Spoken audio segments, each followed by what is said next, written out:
안녕하세요. 가장 쉽게 설명해주는 남자 가심남입니다. 오늘은 지난 영상에 이어서 포토 공정 심화 두 번째 시간인데요. 지난 영상에서는 TP에 대해 알아봤는데 이번 시간에는 포토 공정에서 관리하는 또 다른 중요한 요소인 CD에 대해 알아보겠습니다.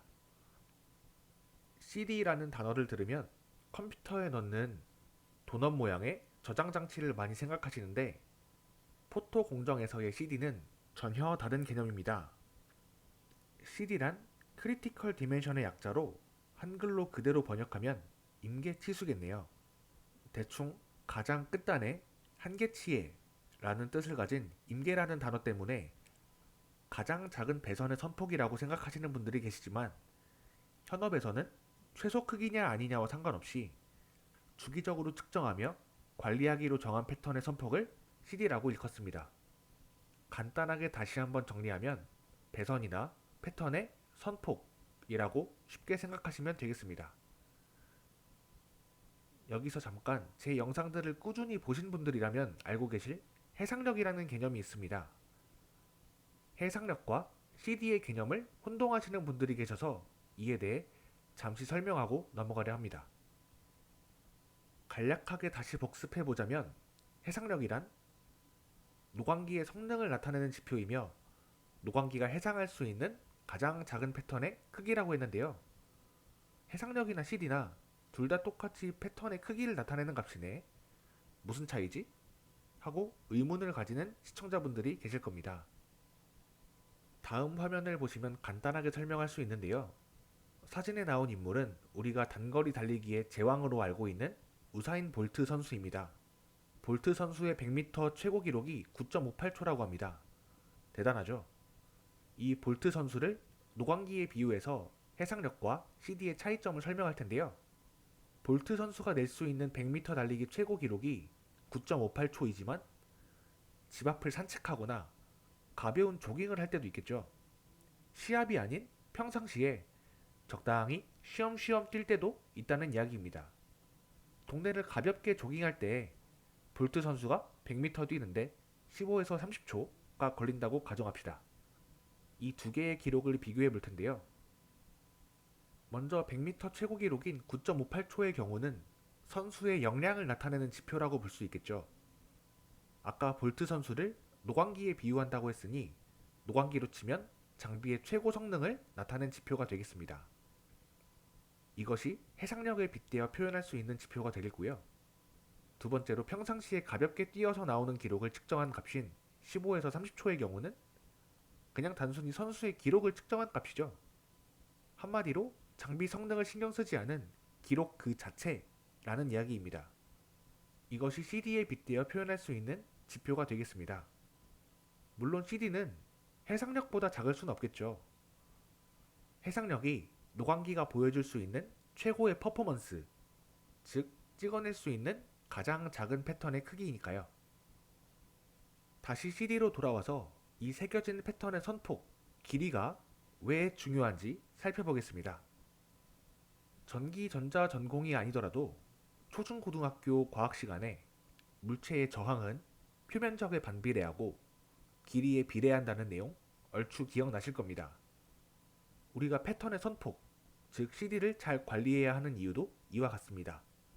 CD 값이 꼭 저항뿐 아니라 여러 회로 특성에 영향을 주는데 이를 다 설명하기엔 무리가 있으니 저항이라는 특성만 예를 들었습니다. 이런 CD에도 종류가 있는데요. 단순히 패턴의 선폭이라고 해놓고 종류가 있다고 말하는 게 어리둥절하실 수도 있을 것 같은데 어려운 내용은 전혀 없으니 잘 들어주시기 바랍니다. 화면에 보이실지 모르겠는데 우리가 파란색 배선을 기준으로 생각해 보겠습니다. 포토 공정을 통해 배선의 패턴을 깔면 배선이 생기고 그와 동시에 배선과 배선 사이의 간격, 즉 빈 공간이 생기죠. 우리가 배선의 선폭을 측정할 수도 있고 배선과 배선 사이 빈 공간의 간격을 측정할 수도 있습니다. 이런 개념으로 CD를 몇 가지 종류로 나눌 수가 있는데요. 처음 말씀드린 배선의 두께 자체를 측정한 것은 라인 CD라고 칭합니다. 두 번째로 배선과 배선 사이 간격의 치수를 측정한 값을 스페이스 CD라고 부릅니다. 마지막으로 이 그림에는 나와 있지 않지만 우리가 새기는 패턴이 반드시 길쭉한 배선들의 연속으로만 구성된다는 보장이 없죠.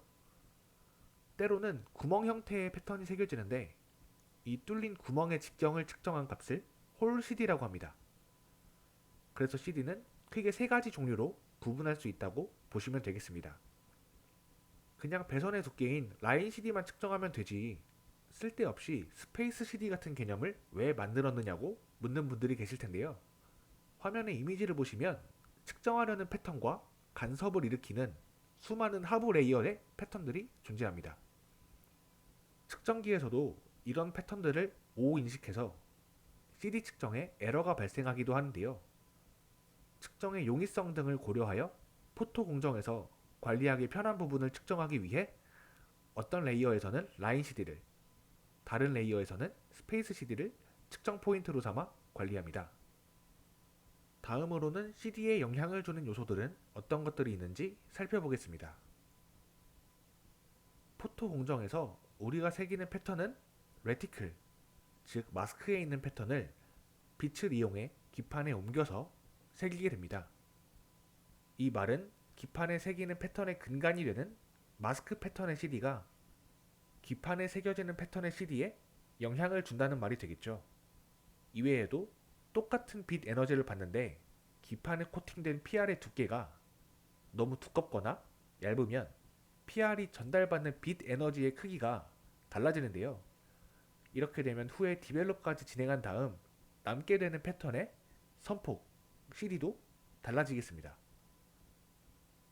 CD에 영향을 주는 모든 요소들을 여기서 나열할 수는 없지만 지금까지의 내용을 간단하게 정리하자면 포토 공정에서의 수많은 요소들이 CD 값에 영향을 줄 수 있다는 이야기입니다. 따라서 포토 엔지니어들은 이런 수많은 요소들을 잘 컨트롤해서 기판 위에 새겨진 PR의 패턴이 최적의 CD 값을 가지도록 해야겠죠. 그래서 지난 영상과 이번 영상까지 해서 포토 공정에서 중요하게 관리하는 세 가지 요소 중 두 가지, TP와 CD에 대해 알아봤는데요. 다음 영상에서 마지막으로 오버레이에 대해 설명드리며 포토 공정 심화 과정을 마무리하도록 하겠습니다. 긴 시간 고생 많으셨고 어렵거나 궁금하신 내용들은 댓글로 남겨주시면 확인 후 답변 드리겠습니다. 수고하셨습니다.